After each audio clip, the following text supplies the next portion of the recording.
Is Yet to Come started out live about 4 years prior to the advent of Selah. I knew it was a good song though from the word go. I was driving into my gig at Owen's restaurant in the south of Johannesburg one night and just started singing the chorus. One of those instant songs, truly inspirational. I hadn't really divined what style it was until the production team decided it was going to have some kind of a country flavour. Nigel added his guitar bits to it, but it still needed something different for the instrumental. One morning, Bones Patel came in and was shooting the breeze with us when Bernie suggested that he do a keyboard part for it. And I was there sitting here thinking a keyboard part, so I was a little bit skeptical about having a keyboard part in such an obvious guitar song.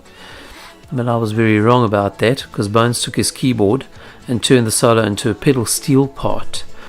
I was absolutely stunned that anyone could do that so convincingly and effortlessly on a keyboard. The song became the Christian Singles and Divorcees Club anthem.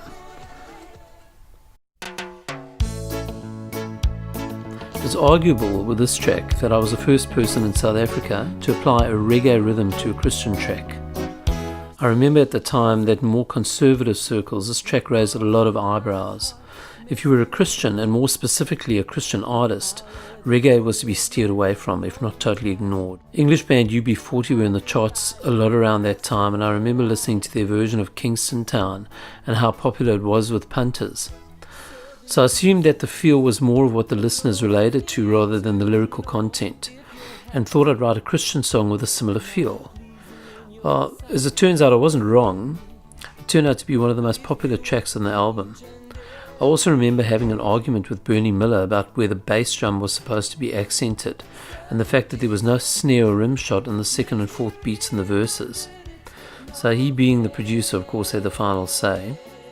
Listening to it now, though, of course, the lack of defined rhythm in the verses makes the chorus lift a lot more strongly, but it's not what I had in mind at the time.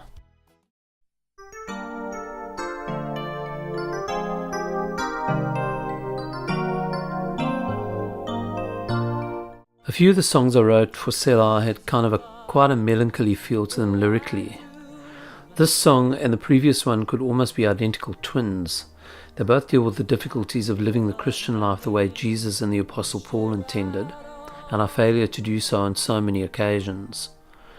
The best way to describe them, I guess, is they are my don't take God's grace lightly songs. The influence for this was Bruce Hornsby, particularly the opening piano part. I wasn't happy with how fast the song opened, and I wanted to record it slower and with a kind of a less quantized feel to the piano. But we'd run out of budget by that time, and the song was considered more of a filler, so not that important. I can't remember if Nigel and I did the guitar break at the key change. Sounds a lot like me playing, but I was very happy with the way the song built up towards the end. Hard one to sing at the end there, very, very high. Strengthened by your love. Oh, happy day. Just when I thought I was the only one doing this old Edwin Hawkins number as a cover, when I was performing it, I discovered that a couple of others were doing it as well, ex-Hawk singer Dave Ornelas being one of them. I don't know if it was a coincidence, but this was a good couple of years after the album was released that I heard him. Nonetheless, I took pride in my performance of this one. Bernie very cleverly sat me down one day and played it to me, asking if I wanted to do it for the album. I was intrigued by it, and I set about programming it, and we laid it down with this huge ad-lib bit in the middle. I think I should mention our choir here. Some form of it sang on nearly every song on the album. There was myself, obviously, Bernie and Glenda, drummer Wally Cullis, who had a beautiful singing voice, Maria-Elena Jabir, who was a colleague of mine, a very good saxophonist and vocalist back at Christian Family Church, and my very good friend Katie Pennington, who was an American lady who was a very, very popular gospel artist living and operating in South Africa at the time. Once again, Glenda's vocal arrangements were just amazing.